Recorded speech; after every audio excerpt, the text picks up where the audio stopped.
This episode of Nuff Said is brought to you by Tweaked Audio. To get awesome headphones, go to tweakedaudio.com and use the coupon code Southgate to get 30% off, free shipping, and a lifetime warranty. Or you can get there through the link on our website, southgatemediagroup.com.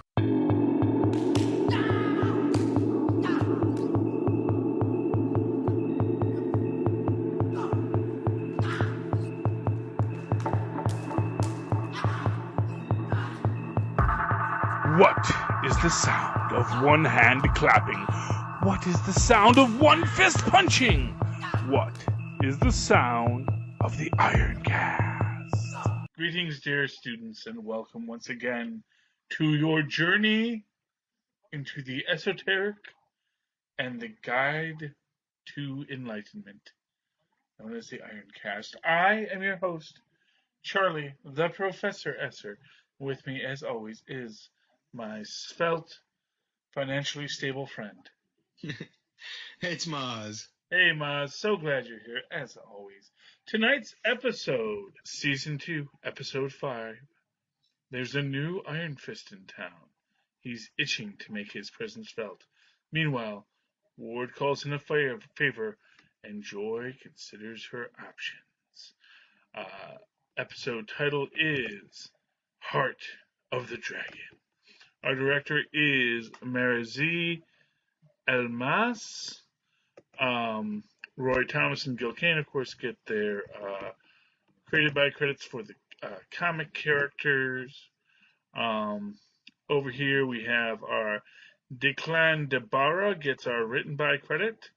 Matthew White and Tatiana Suarez Pico again are the story editor or the executive story editors, with Jenny Lynn probably doing all the work. So we open up with Davos's Iron Fist smashing through a bunch of rocks. Yeah. And Yeah, well, you gotta know how this thing works. You don't want to go utilize it before you know what you're doing. But it's very telling, I think, here that his fist is glowing red, not yellow. As we had previously discussed, there are certain things about Davos's acquisition of the Iron Fist that don't ring true to what we have seen so far. The red color certainly is a giveaway. But we also mentioned the fact that the dragon on both Danny's chest and all other Iron Fist's chest is not a tattoo. It is a burned-in scar from facing off against Shao Lao the Undying. Now, of course, Davos has received a tattoo, but like I said, I don't think that just getting that tattoo is going to be enough to make that power a constant aspect for him. And now that he has the power, we do see him going out and trying, one imagines, to be like Danny was, to try and fill Danny's shoes, to be the protector of the city, since neither can ever protect Kunlun again. And he beats up and possibly straight up murders a couple of golden tigers who were extorting money from a guy. And then he goes and beats up a bunch of people at the Golden Tigers nightclub. And again, like I said, straight up murders them. Because he has the strength to do what Danny couldn't. Well, and he'll never make that mistake again of being too reserved or care too much about, quote-unquote, the enemy. Well, and of course, as we were discussing last week, there is this quality of Davos's backstory where his mom had a very real obsession, you may say, with the power of the Iron Fist. She seems like she was making a political play. Yeah. And she had been playing the long game for a while, and it didn't pan out. Part of me thinks that, but then part of me also just wonders if this is just your typical you know, not to be kind of stereotypical here, but your typical tiger mom attitude, you know, that she is of the mindset that it is not enough for her son to be a great martial artist if he needs to be the Iron Fist. That, you know, he needs to ascend beyond where he's at, because well, if you think about it, that's like the only status you could get in a city like Kunlun.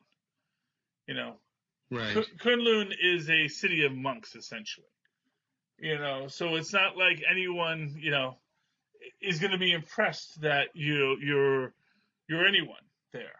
But the one thing that would be impressive is if your child were the Iron Fist. You know, right? And of course, in this episode, we do get these flashbacks to how Davos dealt with that pressure, because we do see we see a flashback to him and Danny when they were both young men, and you know, Danny is essentially not down with killing, not down with the Iron Fist having to kill people, because Danny believes in the good of humanity and feels that even if you have come to the side of villainy, you maybe could still do good in this world. At least that's the explanation that one could generate from that. Right. By contrast, Davos has just been raised, seemingly from birth, to be ready to, you know, murder whoever gets in his way. Right. You know, which is not necessarily a good teaching for a young man to have. You know, I think there's a strong argument on that. But we do see that Davos's inability to win the Iron Fist, you know, expressly not because he yielded, but because the ref called the match right. Without a death, because he just felt that, you know, whatever this was, it's not what we were shooting for. And you know, we do have Davos try to reach out to his mom before he comes to track down Danny. Another thing he failed at. We do see them through the door, and you realize, at least I feel, that the mother is kind of, for the first time, having a real emotional epiphany about how she treats the world around her and how she wishes to be treated. But at the same time, she is also already in the middle of her you know, feelings of pride and anger at Davos losing the Iron Fist. I think there's got to be a little piece of her that's got to know what Davos is, the evil that lives in him, and she's got to know the responsibility and the hand she had in that, and there must be a tremendous amount of guilt. That's what I saw in that scene. She's like, oh my God, I've created a monster. Am I a monster? Really? See, I guess my take on it is kind of the opposite. I don't think that I think in her heart of hearts, she thinks she was right. You know, that if my son was to be the Iron Fist, you know, he has to be willing to be the Iron Fist. Right. I feel like she views it as a gamble. It could have been great. All that pressure could have created a diamond, or it could have gone south and created exactly as strong a force aimed in the other direction, being evil, you know? Yeah. And she realizes that gamble paid off in the other direction. Mm-hmm. Yeah, I mean, maybe. Yeah, well, there's a lot of ways to interpret, because we really don't get anything from that. You know, we get, because it is a silent scene for her. You know, Davos does all the talking, and you can see that essentially, you know, one thing that you can certainly say from this is that, you know, their relationship is now very much estranged, because the one thing that had always united them was the idea that they were working towards this Iron Fist. And now that that is no longer their cause to be, how do they redefine this relationship? Right. And I don't think either of them really knows how they can redefine that relationship. It's funny. Danny is going through that same thing where he doesn't think he has the Iron Fist anymore, so he has to go find out, who am I? You know, I need to be someone strong before I can be the Iron Fist. I need to have an identity of my own before that. But do I have that? Who knows? Well, I mean, I think that is very much what we're trying to get to the bottom of in this. You know? So we have Mindy and not Mindy. Mary. No, actually, I was going to say Joy and Misty. Gosh, man, yes. It's getting late for me. I'm sorry. We got Misty and Colleen in the car, and we get a code 616 come through. Which is a great Easter egg for Marvel fans because they force and they try to stick a 616 in these all the time. And now we know that a 616 is the code for a possible superhuman criminal. Right. And of course, you know, like I said, that is the name of the universe in which the mainstream Marvel universe exists. And so anytime they throw in a 616, it's like the A1 11-3 of so many other films, you know. But the 616 is something that Marvel tries to shoehorn in wherever they can. So I was happy to see that, and especially that it somehow relates to the existence of superhumans is also a good quality to it. You know, they go to this scene, of course, and they realize that this is crazy, and you know they hear the statement that the light was orange or red in the guy's fist, and you know, of course, Iron Fist is orange or yellow. Yeah, well, it's yellow. Yeah, so they know that it's not. They know that it wasn't Danny, but now they have no idea who it could have been. Well, Misty still thinks it's Danny, I imagine.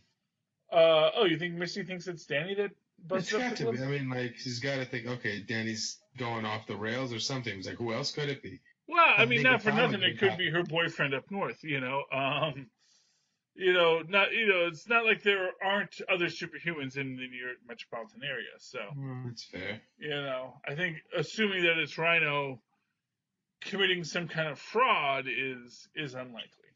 But that's my take on it, one way or the other.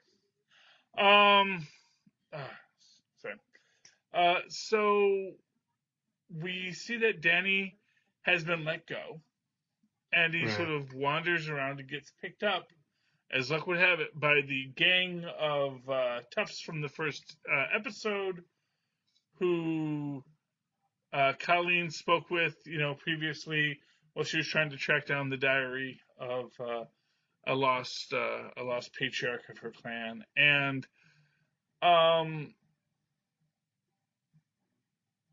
where was I going with this? Sorry.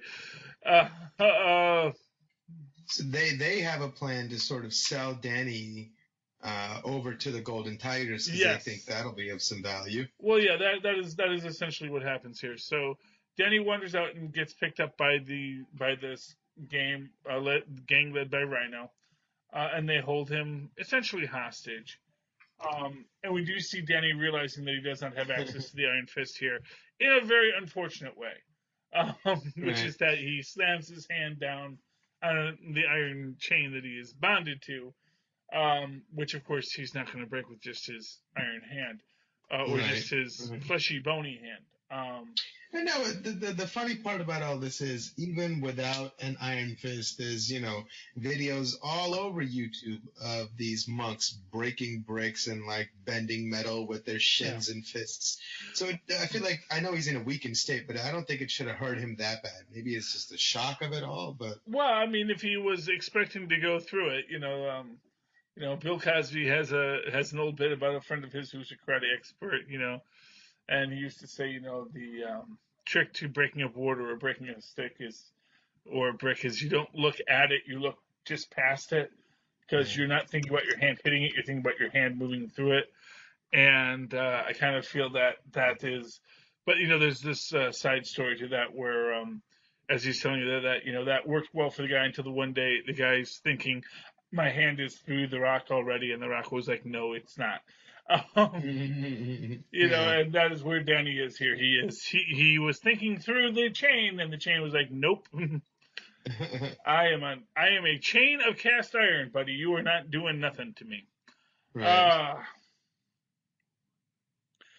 But we do see that as it progresses, Denny is able to pull on the heartstrings of one of the gang members who calls Misty.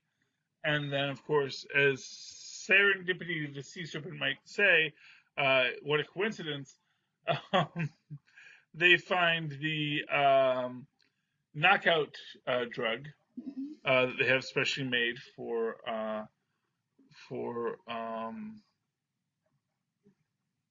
this. Man, am I getting lost here?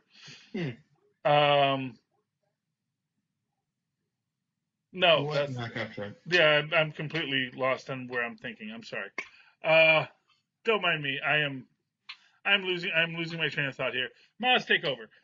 So Colleen gets I'm assuming gets the call from the young kid that she seems to know in that gang, and they end up running into and saving Danny.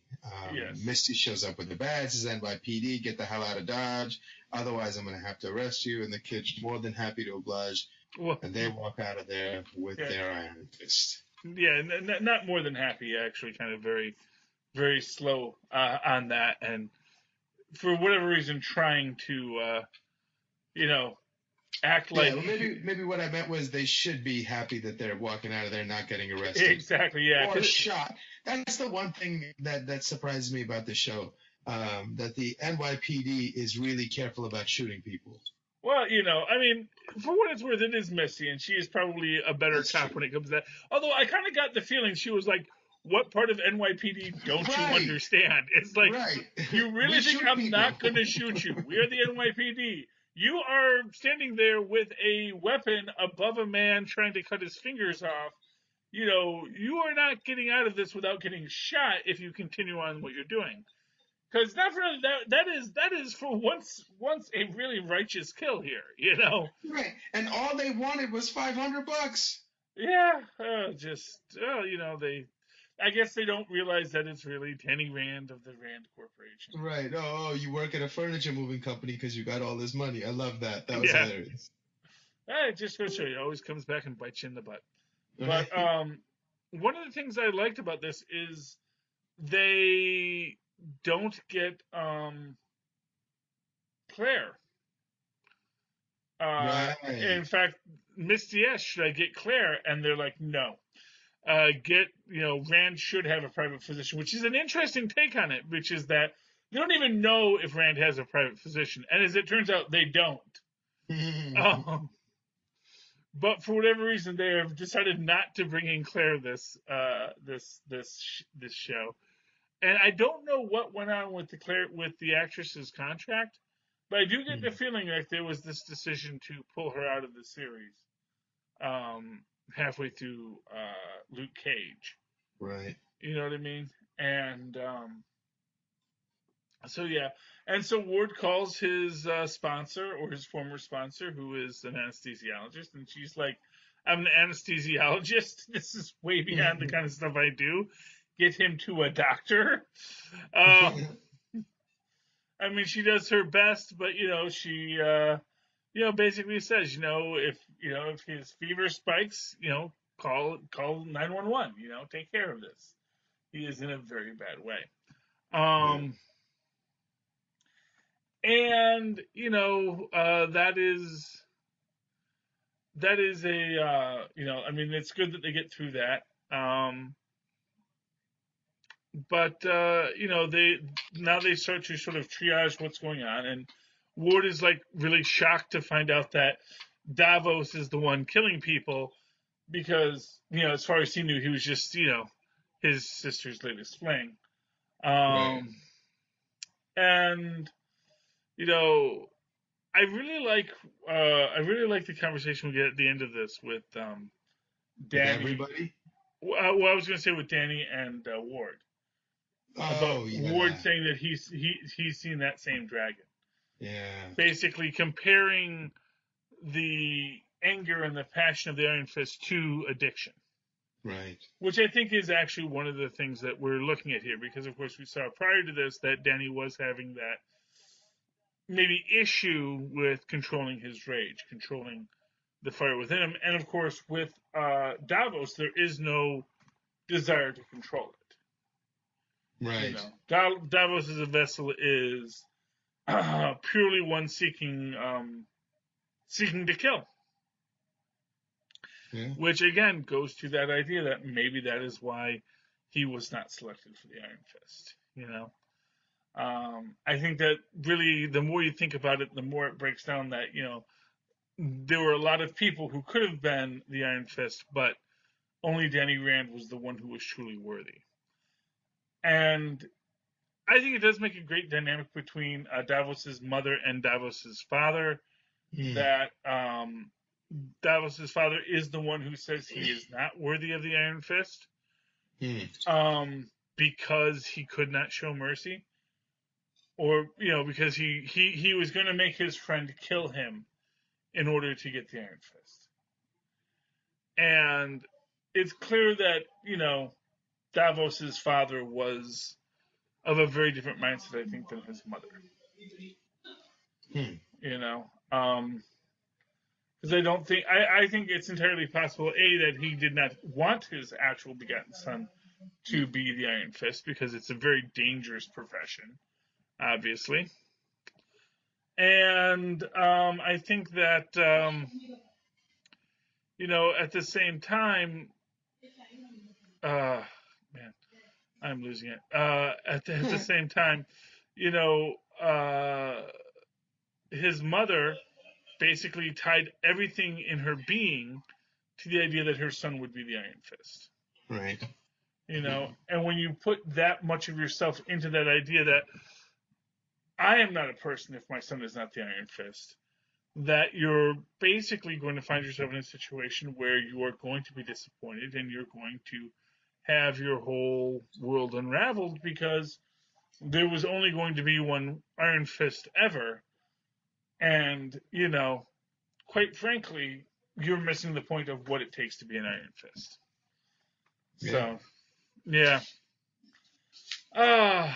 Anyway. My favorite thing, though, was the confession with Joy at the very end. That was intense. Because she's caught in a rock and a hard place. She has to get rid of Davos. Davos is obviously turned on her at this point. Like that conversation she has with Davos, when Davos is like, "You're not done until I say you're done." She's like, "All right, well, give me a moment to think about it." You know, that's that conversation that bad guys have when they realize, oh, we're enemies now. Yes. You know, let's start from scratch, but I'm officially, it's like declining the offer without declining the offer. And he's got to know it too, but keeping up appearances, he's got to walk away and be like, okay, now how am I going to play this?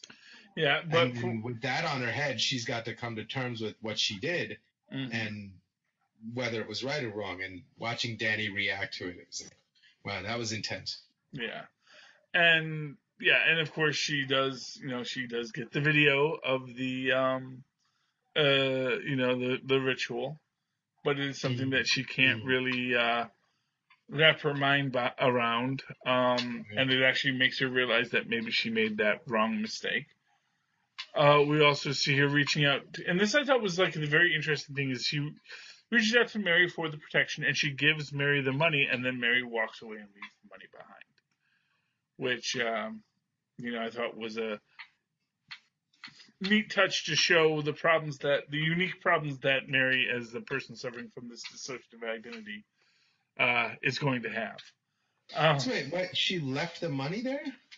Yeah, because she shows her the money, and I believe, then she goes back later after Mary leaves the first time, and she sees the money is still on the counter in the purse. Oh, I thought. Yes, I was wondering why she came back the second time. I thought maybe she just didn't have the money then, and she came back the second time because maybe it takes someone a while to gather all that much paper currency for someone that's not used to using it, you know? Yeah, no, and maybe I'm mistaken. She had it there in the first scene? I believe so, yeah, because she says, do you want to count it? And she's like, no, I accept it. I thought that was during the second meeting that she said that. Maybe. You know what? Maybe we're all getting confused. Like I said, it's getting late.